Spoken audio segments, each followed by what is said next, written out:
अस्सलाम वालेकुम। मौजूदा सूरत हाल जो हमारे मुल्क भारत में हुई है, तो हम जमीयत खुद्दाम ख्वाजा हुजूर गरीब नवाज़ रहमतुल्लाह अलैह अजमेर शरीफ से एक पैगाम देना चाहते हैं मुसलमानों को कि संविधान के दायरे में रह के अपनी आवाज़ बुलंद करना सीखें। और जो भी कभी भी दीन व मिल्लत के मामलात हुए हैं, चाहे वो नामूस रसूल का मामला हो सल्लल्लाहु अलैहि वसल्लम या अहले बैत अतार का, बारगाह हुजूर गरीब नवाज से हमेशा आवाज़ उठी है। लेकिन अफसोस जिनका के दायरा सब में वसी है, दरगाह और ख़ानकाहों का भारत में बद सगीर में, यहाँ से खामोशी क्यों है? निकल कर ख़ानकाहों से अदा कर रस्म शब्बीरी। और ये वक्त मसक़ी इख्तिलाफ़ात का नहीं है। मसक़ी इख्तिलाफ़ात को दरकिनार रखते हुए, बाला ताक़ रखते हुए हमें कौम व मिल्लत के लिए आवाज़ उठानी है। बेशक हम इस चीज़ की सख्त मजम्मत करते हैं जो महरौली शरीफ में बाबा कुतुबुद्दीन बख्तियार काकी रहमतुल्लाह अलैह के कुर्ब जवाहर में जो 700 और 800 साल पुरानी मस्जिद, मदरसा, कब्रस्तान ढाए गए हैं, हम उसकी सख्त मजम्मत करते हैं। ये उस दौर के कब्रस्तान थे जो बाबा कुतुबुद्दीन बख्तियार काकी जो हुजूर गरीब नवाज़ के जानशीन हैं, उनके हम असर थे, खुलफा थे और मुरीदीन थे।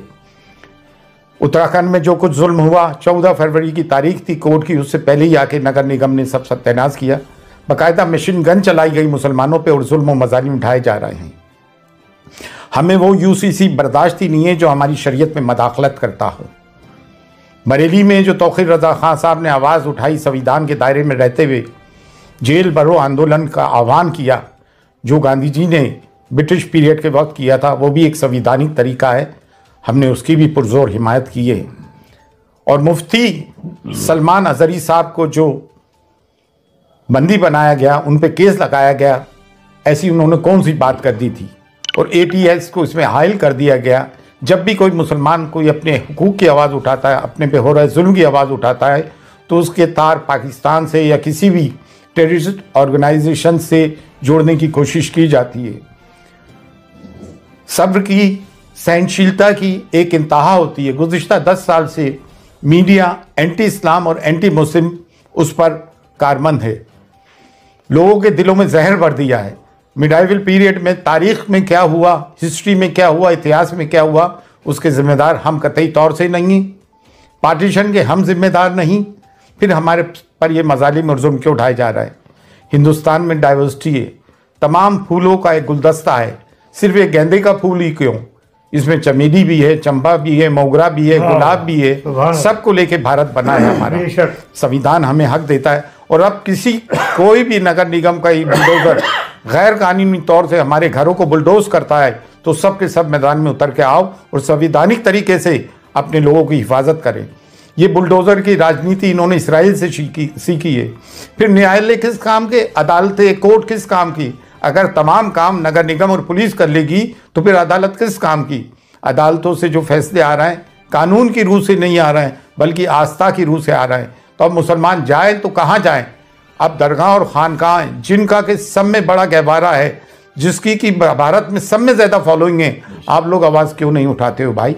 बारगाह गरीब नवाज जो कलीदी दरगाह है, जब यहाँ से आवाज़ उठ रही है तो आप लोग भी आएँ और खुलकर अपनी आवाज़ उठाएं। ये ना सोचे कि मैं खामोश रहूँगा तो बच जाऊँगा। नहीं, ये हम पे यलगार कर दिया गया है और संविधान हमें हुकूक देता है कि हम अपनी बात को संविधान के दायरे में रहते हुए डेमोक्रेटिक तरीके से आवाज़ उठाएं। आज हुजूर गरीब नवाज की दरगाह तक भी बात पहुंच गई है। हुजूर गरीब नवाज की शान में गुस्ताखियाँ हो रही हैं, हमारे नबी करीम सल्लल्लाहु अलैहि वसल्लम की शान में गुस्ताखियाँ हो रही हैं। कब तक मुसलमान बर्दाश्त करेगा? और अगर मुसलमानों की इबादत गाहों पे बुलडोज़र चलने के बाद भी मुसलमान चुप है, तो इससे बढ़ के मुर्दारी क्या होगी? लेकिन अल्हम्दुलिल्लाह अब मुसलमान जाग गया है, हम सब जाग गए हैं। बारगाह हुजूर गरीब नवाज से भी सदा बुलंद होती आई है और अब पुरजोर बुलंद हो रही है कि उठो और उठ के जुल्म के ख़िलाफ़ आवाज़ उठाओ। अगर अपने आप को हुसैनी कहते हो और जुल्म के ख़िलाफ़ आवाज़ बुलंद नहीं करते हो, तो तुम कैसे हुसैनी हो? मसक़ी इख्तिलाफ़ात अपनी जगह हैं, लेकिन मिल्लत की बुनियाद पर मसक़ी इख्तिलाफ़ात को बाला ताक़ रखो और जो लोग बोल रहे हैं उनकी हिमायत करो। आओ और बोलो मुसलमानों के जुल्म के ख़िलाफ़। फ़ी अमानिल्लाह।